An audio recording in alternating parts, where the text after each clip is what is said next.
আসসালামু আলাইকুম রহমতুল্লাহি ওবারাকাতু।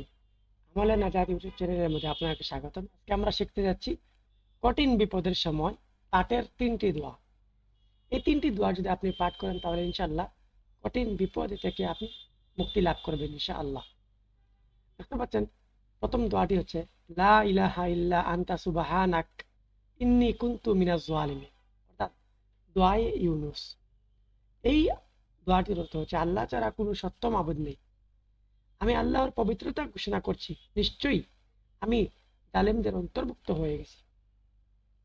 তারপরে যে দোয়াটি হচ্ছে দ্বিতীয়, এই দোয়াটি হচ্ছে রব্বি আন্নি মাসানিয়া দুররু ওয়া আনতা আরহামুর রাহিমিন। এই আয়াতের অর্থ হচ্ছে, হে আমার প্রভু, আমি দুঃখ কষ্টে পতিত হয়েছি, আর আপনি তো সর্বশ্রেষ্ঠ দয়ালু।